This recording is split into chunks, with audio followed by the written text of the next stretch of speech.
Good evening, dear students. Today let us discuss about the equivalent circuit of a transformer.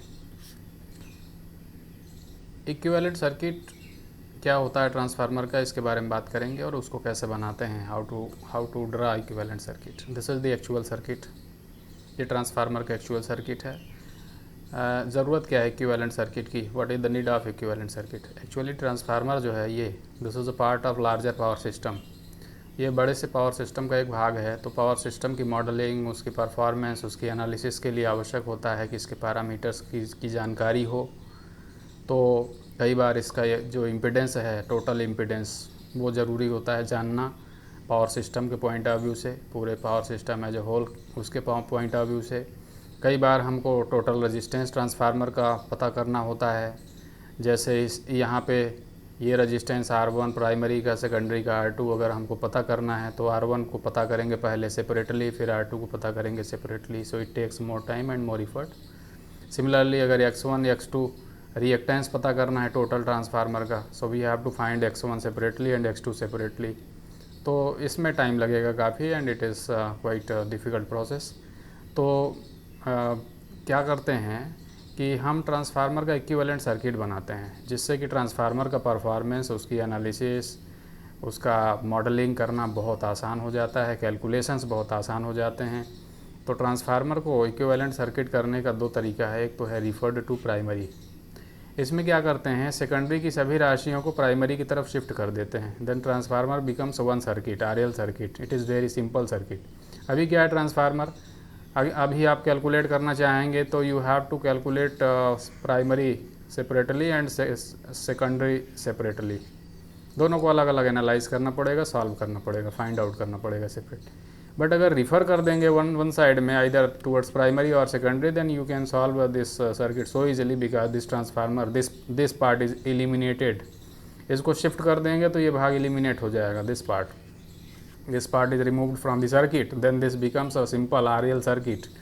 तो ये बहुत easy होता है refer करने के बाद में ट्रांसफार्मर को सॉल्व करना. तो कैसे रिफ़र करते हैं, तो रिफ़र दो तरीके से कर सकते हैं. One, referred to primary. इसमें क्या करते हैं, all the quantities from the secondary side they are shifted towards primary side. उनको हम शिफ्ट कर देते हैं प्राइमरी में, सभी राशियों को, सेकेंडरी की सभी राशियों को प्राइमरी में शिफ्ट कर देते हैं.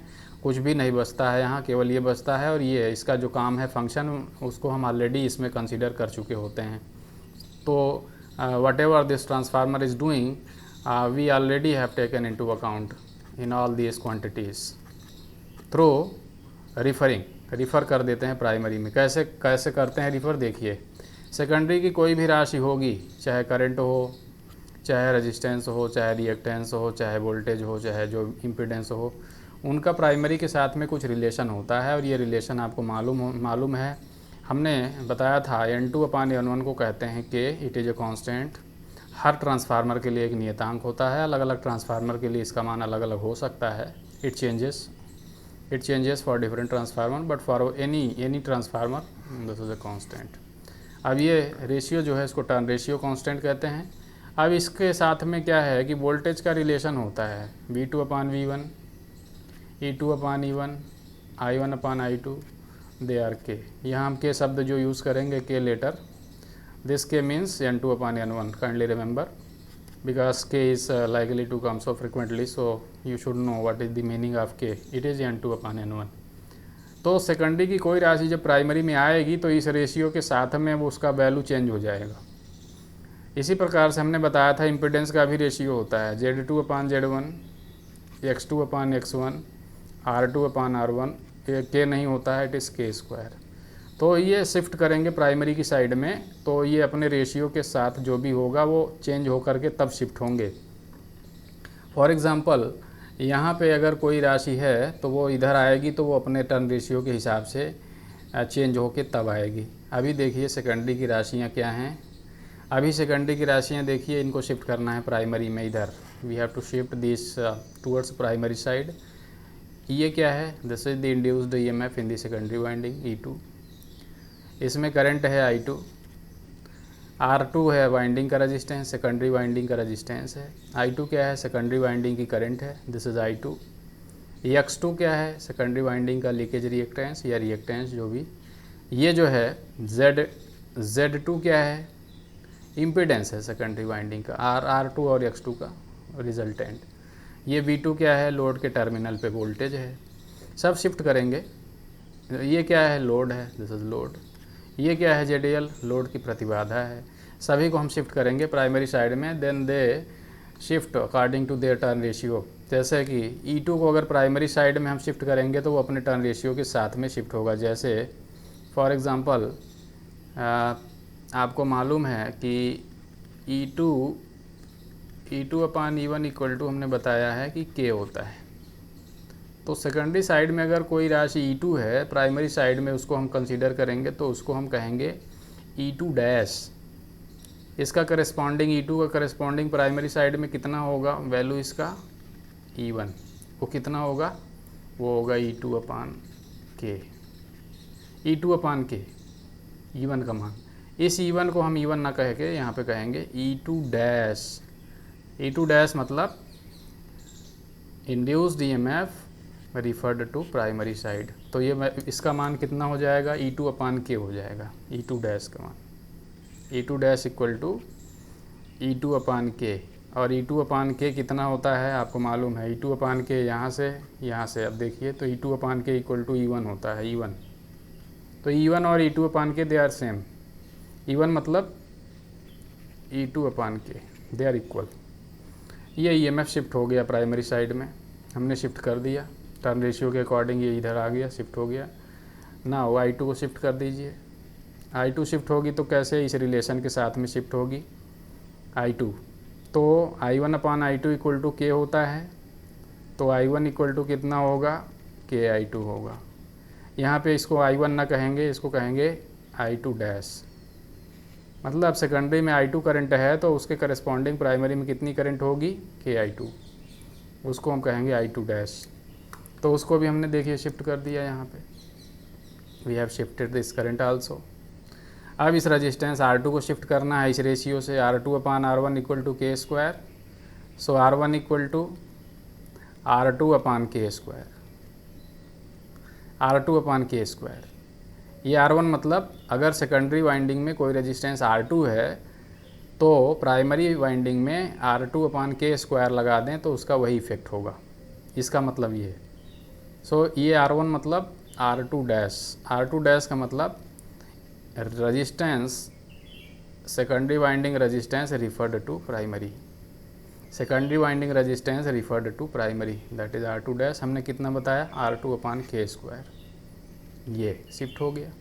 रिएक्टेंस भी इसी तरह शिफ्ट हो जाएगा, X2 upon K square, because relation reactance का भी वही होता है, X2 upon X1 equal to K square. So X1 equal to X2 upon K square, and this X1 is called X2 dash because it is referred to primary side, X2 dash। X2 dash का मतलब reactance of the secondary winding referred to primary, जिसको हम primary में consider करेंगे। तो इसका मान जो सेकेंडरी में X2 था, अगर उसको प्राइमरी में कंसीडर करेंगे तो वो होगा X2 अपान K स्क्वायर। मतलब ये है कि X2 अपान K स्क्वायर का रिएक्टेंस अगर प्राइमरी में लगा दिया जाए तो उसका वही इफेक्ट होगा जो सेकेंडरी में X2 का होता। ठीक है, this is the meaning of X2 upon K square. Similarly voltage को शिफ्ट करेंगे तो जैसे EMF शिफ्ट हुआ था, वो हुआ था कैसे, E2 अपान K हो गया था। तो ये भी वोल्टेज ये भी है, तो ये हो जाएगा V2 upon K। So V2 जब प्राइमरी की साइड में शिफ्ट हो जाएगा तो हो जाएगा V2 की जगह V2 डैश। V2 डैश मतलब terminal voltage across the load refer to primary, this is V2 upon K। Similarly load impedance ZL है, ZL उसको शिफ्ट करेंगे प्राइमरी साइड में तो वो कैसे शिफ्ट होगा, ये ऐसे Z2 upon Z1 equal to K square. So Z1 equal to Z2 upon K square. ये Z1 को हम क्या कहेंगे, Z2 डैश। ये रिफ़र कर दिया प्राइमरी साइड में तो कहलाएगा Z2 dash, it is equal to Z2 upon K square. तो देखिए ZL अपान K स्क्वायर, क्योंकि यहाँ इसका इम्पिडेंस ZL है। शिफ्ट हो गया, सब कुछ शिफ्ट कर दिया।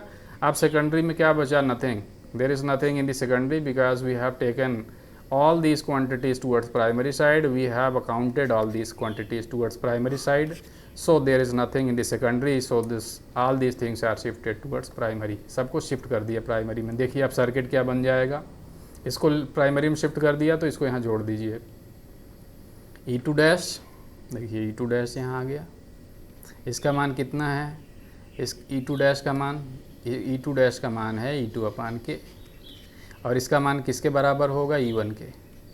वहाँ ऑलरेडी पहले से E1 वोल्टेज है, यहाँ पे ऑलरेडी पहले से E1 वोल्टेज है जहाँ हमने शिफ्ट किया ये। So this E1 equal to, ये E1 का मान किसके बराबर होगा, ये E1 का मान होगा E2 अपान के, इसके बराबर। तो सेकेंडरी से जो वोल्टेज हमने शिफ्ट किया प्राइमरी में, E2 को प्राइमरी में, वो E1 के बराबर होगा।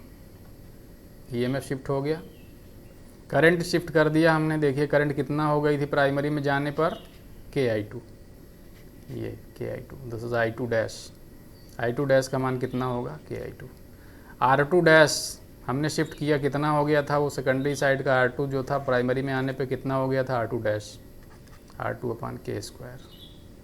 X2 डैश, X2 डैश का मतलब reactance refer to primary, R2 dash का मतलब resistance of the secondary winding refer to primary, X2 dash मतलब reactance of the secondary referred to primary. इसका मान कितना हमने कैलकुलेट किया था, X2 अपान K स्क्वायर, ये जोड़ देंगे। देन टर्मिनल वोल्टेज कितना हो गया था, V2 dash, V2 dash equal to V2 upon K, V2 upon के हो गया था ये, दिस ये हो गया। इम्पिडेंस शिफ्ट हो गया, इम्पिडेंस भी शिफ्ट कर दीजिए प्राइमरी में, ZL अपान K स्क्वायर, ये जैसे हमने अभी थोड़ी देर पहले बताया था। अब सारा चीज़ हमने प्राइमरी में शिफ्ट कर दिया, तो अब ट्रांसफार्मर में जो भी हो रहा था सेकेंडरी में, उसको हमने प्राइमरी में कंसीडर कर लिया। whatever is happening in the secondary we have already considered in the primary। तो transformer has been eliminated, transformer remove हो गया, ट्रांसफार्मर एलिमिनेट हो गया। अब ये सिंपल सर्किट हो गया, एकदम सिंपल RL सर्किट। अब इसको और सिंपल करेंगे। देखिए ये शंट ब्रांच है, दिस इज शंट ब्रांच। हमने आपको बताया था this no load current I0 which is coming here, its magnitude is very less, sometimes it is 2 to 10%, hardly it is approximately 5%, most of the time it is 5% average, 2 से 8-10% के बीच में होती है। सो this is very small current, current बहुत छोटी, बहुत छोटी। अब इसको और सिंपल करने का तरीका ये है कि ये जो शंट ब्रांच है, या तो इसको इधर लाएं, यहाँ जोड़ें, या इस शंट ब्रांच को इधर लाएं, तब ये रेजिस्टेंस और रिएक्टेंस आपस में जुड़ सकते हैं। Either we shift this towards, either we shift this shunt branch here और we shift this shunt branch here. अगर इधर शिफ्ट करेंगे तो ये जो I1 में अभी जो ये जो यहाँ पे R1 और X1 है, उसमें अभी I0 भी करंट बह रही है। इधर शिफ्ट कर देंगे तो वो I0 करंट इसमें नहीं बहेगी, तो थोड़ा एरर आएगा। और अगर इसमें हम इधर शिफ्ट कर देंगे तो अभी इसमें जो करंट है, इस करंट में I0 नहीं बह रही है, इसमें अभी I0 नहीं बह रही है, लेकिन अगर इसको इधर शिफ्ट कर देंगे तो इसमें भी I0 बहेगी, तो थोड़ा सा तब भी एरर होगा। So this current is very small, so most of the time we neglect this branch in order to simplify this circuit। अगर आप एग्जैक्ट सर्किट बनाएंगे तो सॉल्व करना डिफ़िकल्ट होगा। इसको शिफ्ट करेंगे इधर तो भी एरर आएगा, इसको शिफ्ट करेंगे इधर तो भी एरर आएगा। लेकिन ये करंट का मान इतना कम है, it is very small current, hardly 5%। सो इस करंट का मान बहुत कम है, तो यहाँ पे जो ड्रॉप हैं, यहाँ पे जो करंट है, ये करंट इस ड्रॉप को बहुत ज़्यादा प्रभावित नहीं करेगी। तो इसको क्या करेंगे, नेगलेक्ट कर देंगे, neglect this branch. Approximate circuit बनाएंगे, एक्चुअल नहीं, अप्रॉक्सीमेट। नेगलेक्ट कर देंगे तो क्या बनेगा, देखिए प्राइमरी वाइंडिंग का रेजिस्टेंस R1 था, प्राइमरी वाइंडिंग का रिएक्टेंस X1, प्राइमरी की करंट I1, इनको दोनों को मिला करके आप इम्पीडेंस भी कह सकते हैं प्राइमरी वाइंडिंग का। दिस इज अप्लाइड वोल्टेज, ये V1 I1 R1 X1, ये यहाँ तक आपको मालूम है। R1 X1 को आप Z1 कह सकते हैं, दोनों का रिजल्टेंट प्राइमरी वाइंडिंग का इम्पीडेंस कहलाएगा। अब जो सेकेंडरी से प्राइमरी में शिफ्ट किया गया था, यहाँ पे I2 डैश करंट बह रही है, here current is I2 dash, I2 dash का मान I1 के बराबर है। यहाँ पे R2 डैश हमने शिफ्ट कर दिया है प्राइमरी साइड में, इसका मान कितना हो गया है, R2 upon K square. X2 dash shift कर दिया है, इसका मान कितना है, X2 upon K square. Voltage को भी हमने शिफ्ट कर दिया है प्राइमरी साइड में, हो जाएगा कितना, V2 अपान K। इम्पिडेंस को भी शिफ्ट कर दिया है हमने, वो कितना हो जाएगा ZL अपान K²। तो ये सिंपल सर्किट हो गया। This is very simple circuit. X1 R1 R2 dash X2 dash, ये सिंपल RL सर्किट है। Now we can solve this circuit through simple circuit theories. जो आपको सर्किट के नियम मालूम है उनकी मदद से आप इसको सॉल्व कर सकते हैं। This is very very simple RL circuit. तो ट्रांसफार्मर को हम सॉल्व करते तो दोनों तरफ हम इक्वेशन लगाते, दोनों तरफ की राशियाँ कैलकुलेट करते, लेकिन इसको सॉल्व करना देखिए कितना आसान है। This is very easy to calculate. Current पता करना है I1 मिल जाएगा तो I2 भी निकाल लेंगे, because there is a relationship between I1 and I2। Total impedance निकाल सकते हैं, यहाँ वोल्टेज निकाल सकते हैं, V2 का मान, V1 का मान कितना है वो भी कैलकुलेट कर सकते हैं। देखिए अब क्या है, ये जो R1 है प्राइमरी रेजिस्टेंस और जो R2 है secondary resistance referred to primary. अब इन दोनों रेजिस्टेंस हैं, इनको जोड़ दीजिए, इसको कहेंगे R01। R01 का मतलब टोटल रेजिस्टेंस हो गया, प्राइमरी की तरफ कंसीडर कर लेंगे इनको दोनों को मिला करके। R01 मतलब equivalent resistance referred to primary.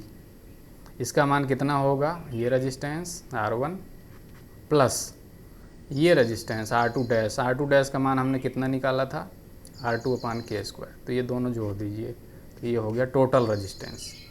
Total resistance of the transformer refer to primary side, इसको कहते हैं equivalent resistance of the transformer refer to primary. इसी तरह रिएक्टेंस को जोड़ दीजिए। रिएक्टेंस को कैसे जोड़ देंगे, ये रिएक्टेंस को जोड़ देंगे तो उसको कहेंगे X01। X01 का मतलब equivalent reactance referred to primary side. मतलब ट्रांसफार्मर के सेकेंडरी रिएक्टेंस प्राइमरी रिएक्टेंस दोनों को प्राइमरी साइड में कंसीडर किया गया है। X1 प्राइमरी का रिएक्टेंस था, ये था प्राइमरी में। सेकेंडरी को जब रिफ़र करके प्राइमरी में ले आए थे तो उसका मान कितना हो गया था, उसका मान हो गया था X2 अपान K²। उसको X2 डैश कहा था। तो इनको दोनों को जोड़ दीजिए तो टोटल रिएक्टेंस मिल जाएगा। So total reactance of the transformer referred to primary, इसको कहते हैं X01, equivalent reactance refer to primary. 01 मतलब प्राइमरी साइड में कंसीडर किया, इसीलिए ये हो गया X1 प्राइमरी का रिएक्टेंस जो पहले था प्लस सेकेंडरी का जो रिएक्टेंस रिफ़र करके लाए हैं उसका मान है, ये दोनों जोड़ देंगे तो ये हो जाएगा दिस। तो ये हो गया ट्रांसफार्मर का circuit. This is now easier. ये और भी ज़्यादा आसान सर्किट है। RX सिंपल RL सर्किट है। ये वोल्टेज V2 डैश होगा, यहाँ पे लोड भी होगा, यहाँ पे लोड भी होगा। आप सॉल्व कर सकते हैं, V2 का मान निकाल सकते हैं। This is ZL dash equal to ZL upon K²। This is V2 dash equal to V2 upon K, ये आपको मालूम है। तो ये हो गया सिंपल। ये I1 भी कह सकते हैं, इसको I2 डैश भी कह सकते हैं, and I2 dash equal to KI2, ये भी कह सकते हैं। So now this circuit is now much easier. अब देखिए वही जो हमने अभी बताया, total resistance referred to primary, equivalent resistance referred to primary, this is R01, R1 plus R2 upon K²। Similarly X01 मतलब total reactance referred to primary. मतलब transformer के सेकेंडरी रिएक्टेंस प्राइमरी रिएक्टेंस को दोनों को प्राइमरी की तरफ consider कर लिया गया है, सेकेंडरी में कंसीडर करने की ज़रूरत नहीं है। टोटल रेजिस्टेंस को प्राइमरी में कंसीडर कर लिया गया है, प्राइमरी साइड में। सेकेंडरी में कोई रेजिस्टेंस कंसीडर करने की ज़रूरत नहीं है। तो ये है। अब इन दोनों का रिजल्टेंट कर लेंगे तो ये हो जाएगा Z01। Z01 मतलब कुल प्रतिबाधा, total impedance of the transformer referred to primary, equivalent impedance of the transformer referred to primary. 01 मतलब रिफर्ड टू प्राइमरी, Z मतलब इम्पिडेंस। ये कैसे निकलेगा, इसका रिजल्टेंट निकाल लीजिए। This now this is much easier circuit. इसको और आसान है, सिंपलर और आसान सर्किट RL। अब इसमें कैलकुलेट करना है आपको, करंट निकालना है, यहाँ वोल्टेज निकालना है, आप सब निकाल सकते हैं so easily, it is very easy. अब इसको और सिंपल बनाना है तो मैंने आपको बताया था कि किसी भी ऐसी मशीन में उसका जो रिएक्टेंस होता है, अगर मशीन का साइज़ बहुत बड़ा है तो उसके रेजिस्टेंस से बहुत बड़ा होता है। Reactance is much greater than resistance in most of the ऐसी machine. If size of the machine is large size की मशीनों में रिएक्टेंस जो होता है उसके रेजिस्टेंस से बहुत ज़्यादा होता है। तो ये जो है इसका मान बहुत ज़्यादा है इसकी तुलना में, तो इसको नेगलेक्ट कर सकते हैं, नेगलेक्ट कर दीजिए इसको, तो बहुत ज़्यादा एरर नहीं आएगा। लेकिन सिंपल करने में जो ईजीनेस हो जाएगी, कैलकुलेशन में जो ईजीनेस हो जाएगी वो बहुत ज़्यादा हो जाएगी। एरर तो कम आएगा लेकिन जो ईजीनेस हो जाएगी वो बहुत ज़्यादा है। तो क्या करेंगे, forget about R01, consider X01। Now अब ये सिंपल और भी circuit easier. This is ZL dash equal to ZL upon K square, V2 dash equal to V2 upon K। This is X01 मतलब X1 plus X2 upon K square. Total reactance refer to primary और equivalent reactance refer to primary. ये I1 है, ये V1 है। ये circuit solve करना तो और भी आसान है। It is easiest to solve this circuit. तो इस प्रकार से आपने देखा कि इक्विवेलेंट सर्किट बनाने से ट्रांसफार्मर को कितना आसानी से सॉल्व कर सकते हैं, बहुत आसानी से। It is simple RL circuit. We can solve, we can find out I1, we can find out impedance, we can find out voltage at any part, at any place here, either V1 or in this V2 dash, आसानी से प्राप्त कर सकते हैं। So this is called equivalent circuit referred to primary.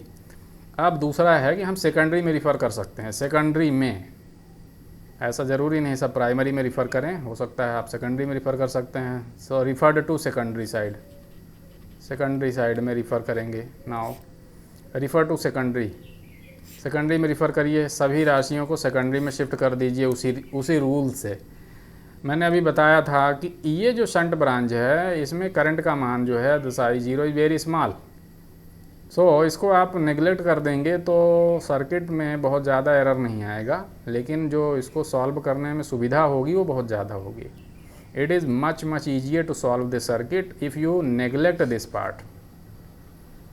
So amount of error is very less, but amount of easiness we are getting easiness that is so high. So it is very easy to solve this circuit if we neglect this branch, this shunt branch.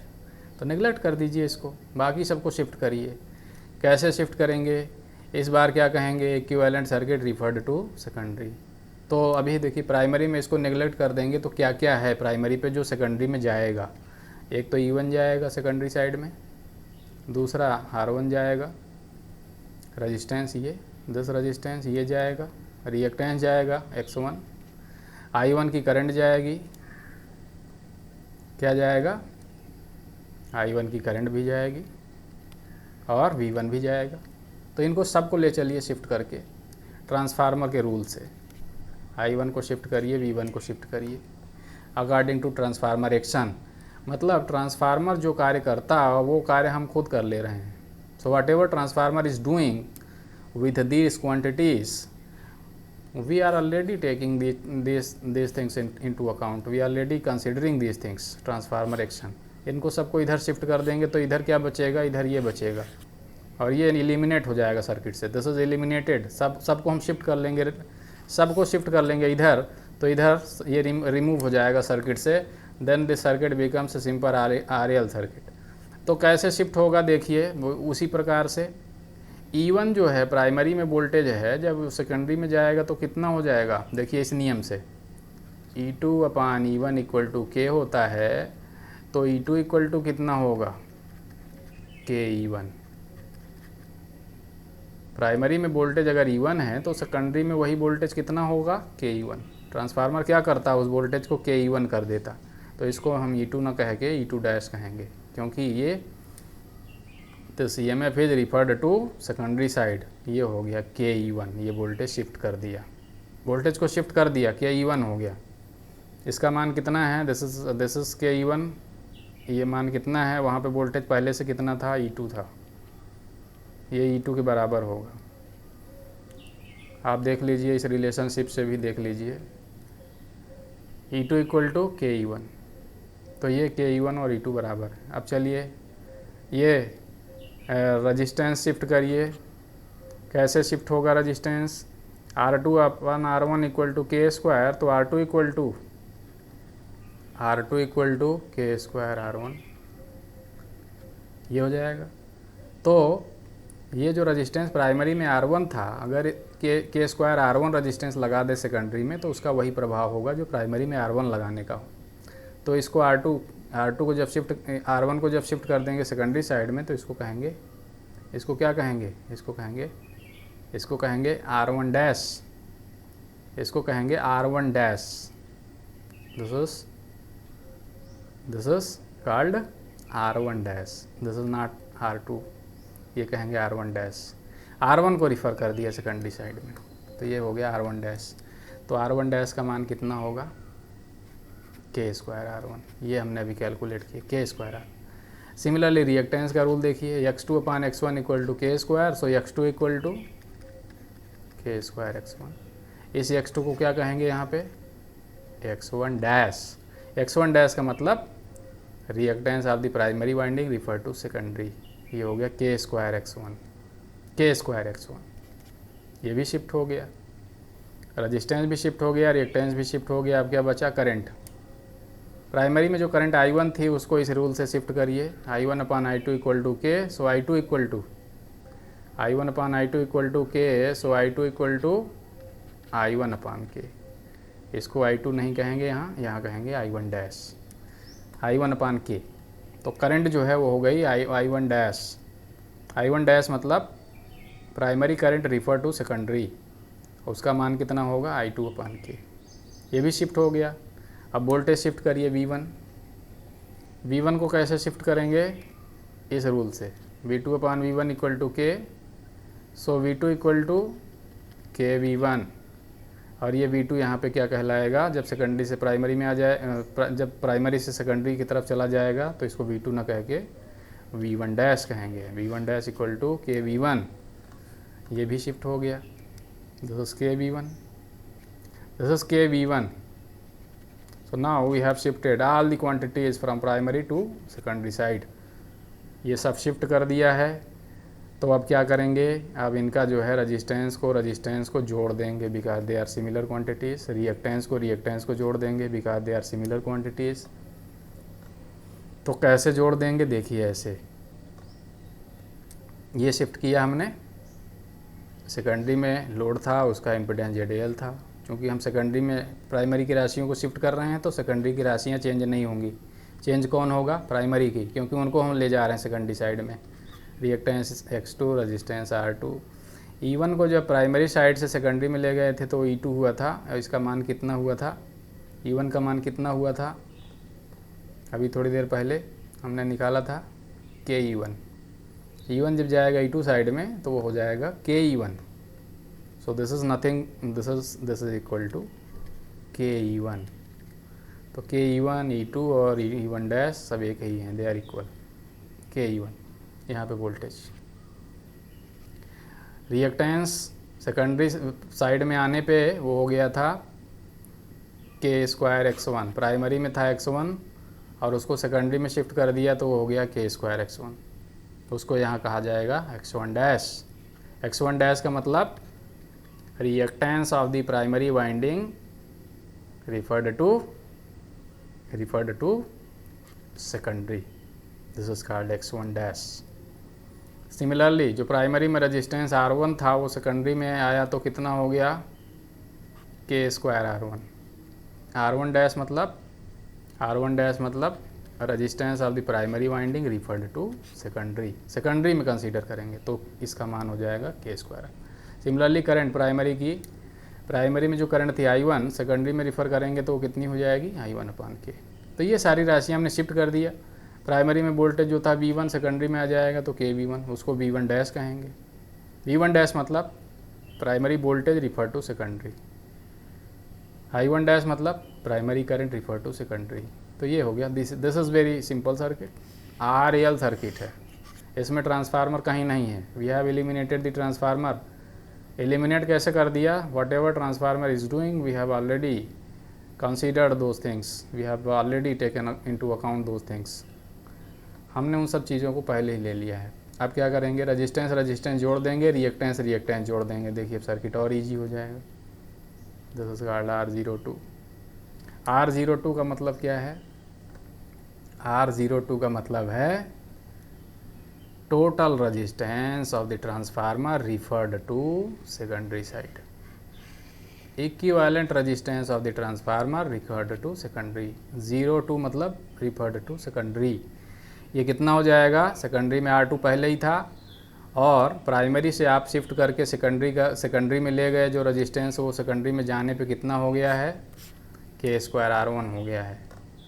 तो K square R1 और जोड़ दीजिए उसमें, तो total resistance हो जाएगा secondary side में। अब प्राइमरी में अलग से रेजिस्टेंस कंसीडर करने की कोई ज़रूरत नहीं है, हमने कंसीडर कर लिया, पूरा रेजिस्टेंस कंसीडर कर लिया सेकेंडरी साइड में। सिमिलरली दिस रिएक्टेंस, रेजिस्टेंस हमने कंसीडर कर लिया total, this is equivalent resistance referred to secondary, this is equivalent reactance referred to secondary X02। ये कितना होगा, रिएक्टेंस सेकेंडरी का X2 था, K² X1 प्राइमरी का शिफ्ट करके ले गए, वो हो गया, तो टोटल रिएक्टेंस ये हो गया। ये करंट जो है सेकेंडरी में I2 है, I1 को सेकेंडरी में ले गए, ये करंट कितना हो जाएगी, सेकेंडरी साइड में जाएगी तो I1/K। So I2 and I1/K they are equal, this is equal to I1/K, दोनों इक्वल हैं। V1 जो था प्राइमरी में वोल्टेज, वो सेकेंडरी में गया तो कितना हो गया, KV1। ये सर्किट देखिए, this is very simple circuit, this is RL circuit. अब R02 और X02 का रिजल्टेंट ले लेंगे तो वो कहलाएगा Z02। Z02 मतलब equivalent impedance, equivalent impedance of the transformer referred to secondary, equivalent impedance of the transformer referred to secondary, resistance reactance दोनों का रिजल्टेंट। ये अभी थोड़ी देर पहले मैंने बताया था, reactance of the AC machine is much greater than resistance. किसी भी बड़ी सी मशीन को, not small size machine, larger size machine, reactance is much greater than resistance. तो अगर हम रेजिस्टेंस को नेगलेक्ट कर दें इस सर्किट में रेजिस्टेंस को नेगलेक्ट कर दें, फॉरगेट दिस पार्ट, तो ये सिंपल और सर्किट जो है और भी सिंपल बन जाएगा। The circuit becomes much simpler.